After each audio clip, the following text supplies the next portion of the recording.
Alright class, let's get going here. Our topic today, the classical empire, 600 BCE to 600 CE.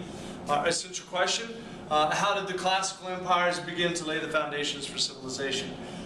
First we're going to be talking about India and China, then we'll move, obviously around the world. Mauryan Empire in India from 321 to 180 BCE.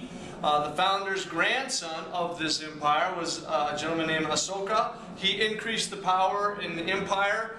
He was very influential. He was very military-minded.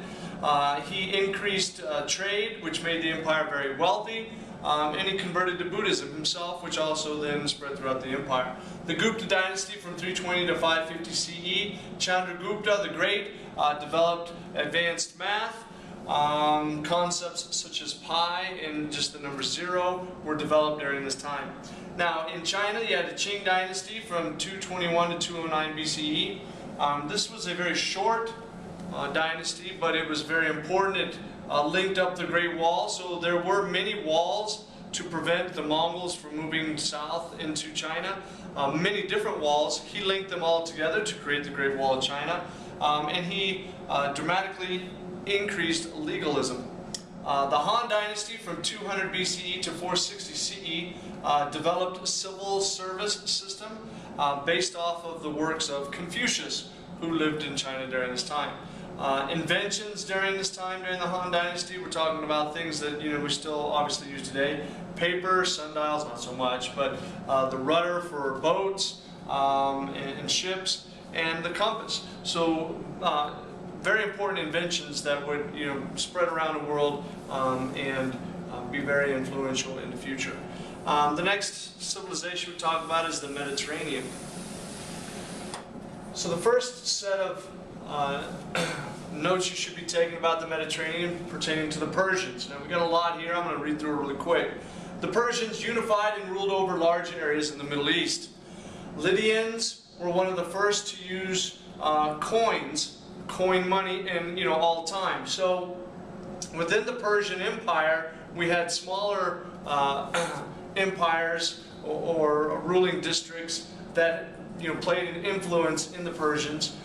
So the Lydians were one of the first to use coin money. The Phoenicians in the Mediterranean had, but still part of the Persian Empire, had a powerful navy in the Mediterranean, and they were one of the first ones to ever use a simple alphabet. Instead of using hieroglyphics or cuneiform, they had a simple alphabet, very similar to the one that we use today, and they were the first ones to utilize that. The Hebrews started Judaism in about 1000 BCE. They became very stable, and they were one of the first, if not the first, monotheistic religion, meaning that there's only one God that they have a belief in.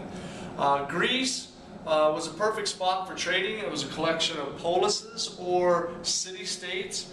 So Greece, right in the middle of the Mediterranean, so people that were trading with the Middle East or the Far East across to Europe had to go through Greece. Athens, where democracy, two of the most important city-states one was Athens, where democracy would evolve, and the next was Sparta. Sparta was quite a military city-state, and it was always training its soldiers and always at war. The Greeks were polytheistic. The Greek gods, though there were other polytheistic religions, the Greek gods had actual human feelings. The Persian Wars from 499 to 449. The Persian Wars were wars between Greece and Persia. They ended in a stalemate where neither side could really get the upper hand.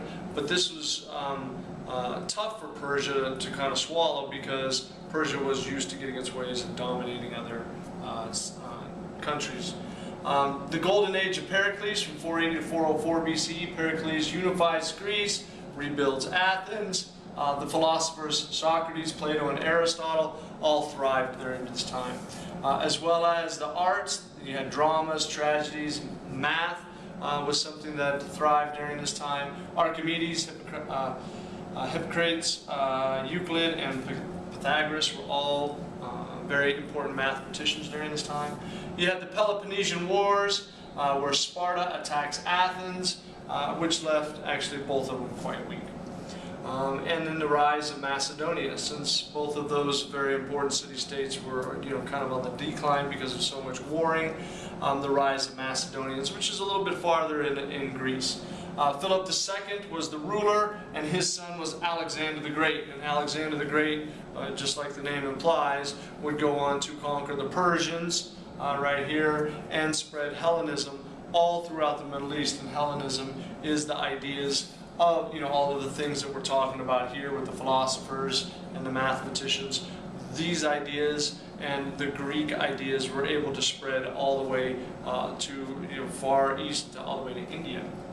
The Romans, as the Greeks began to decline, the Romans started to take over, centrally located, obviously in Italy and Rome. Good trade. They set up a patriarchal society structure. Within their structure, they had patricians and plebeians. Patricians were landowners, or the nobles, and the plebeians were all the other free men, and then they had slaves.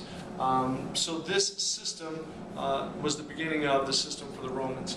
It dominated in the Mediterranean with military. They had the Punic Wars. The Punic Wars right across the Mediterranean in North Africa was Carthage. And Carthage wanted to have their fair trade, a fair amount of trade in the Mediterranean as well. So they were at odds with the Romans. And those were the Punic Wars, and I think there was 3, if not even 4 of these Punic Wars, where finally the Romans were able to get the upper hand, and they sailed their ships down to Carthage and burned the whole city down.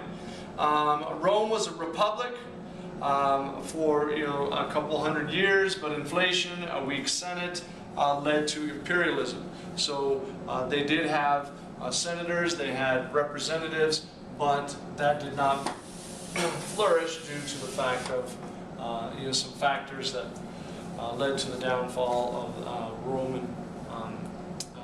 the Roman Republic, which led to imperialism. Pax Roma, or the Roman peace, for 200 years, imperialism expanded, so they expanded all around the Mediterranean.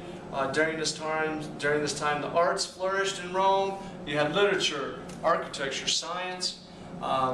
Their religious beliefs, paganism to begin with, which was the worship of Roman gods.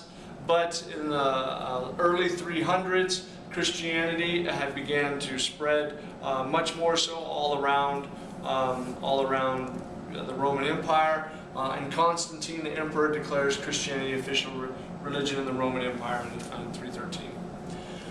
At the same time, going on in Mesoamerica, the Mayans began to rise up from 300 BCE to 800 CE. They dominated Mexico and Central America. They developed pyramids, math, complex cities such as Tikal, with more than 100,000 people, which is in present-day northern Guatemala. I've actually been there numerous times. They developed complex irrigation systems. They grew corn or maize, but they did not have any large animals. Horses and cows would not be introduced to the Americas, not until the Spaniards came sometime later. They conquered surrounding tribes, the Mayans did, mostly to rule, obviously to rule them, but they needed slaves. They needed slaves to fuel their society, especially to be used to build pyramids. They had priests and nobles, and then of course everyone else. Now, these great civilizations, came to a demise, so the collapse of the empires. The Gupta was attacked by white Huns from the north, around the Black Sea area. They came over the Hindu Kush mountains and destroyed the Gupta dynasty. The Han dynasty, the ruling family, began to fight, plus families and floods led to the downfall. The next 400 years, in China, there were small kingdoms, but not heavy-duty ruling dynasties like they had in the past. And our last board here, the Mayan collapse. It's not known for sure why or what happened. Some hypotheses is that the overpopulation and lack of food, but by the 9th century, the Mayans fizzled out. The Roman Empire had internal powers, and it began to decline. Inflation, civil war within the Roman Empire, and then you had Attila the Hun. The Huns from the north, from Germany, began to attack continuously in the weakened north part of the Roman Empire, and they were actually able to, move all the way down into Italy and sack Rome. Constantine, at this time, the emperor, establishes a new capital in the eastern Mediterranean, and obviously named it after himself, Constantinople, which is in present-day Turkey. Now, throughout all of this, these different kingdoms, cultural diffusion started happening. Cultural diffusion is the spread of different cultures, and this becomes much more common. The Silk Road from China all the way across Asia to the Roman Empire spreads, culture from one dynasty to one, empire. But in addition to the trade, that came disease, and the disease that came from Asia was the Black Death or Black Plague, which would eventually, in the 1300s in Europe, kills more than 25 million people, which decimated their population. The world was changing, and it set up for new developments. Remember, history's no mystery. Take good notes.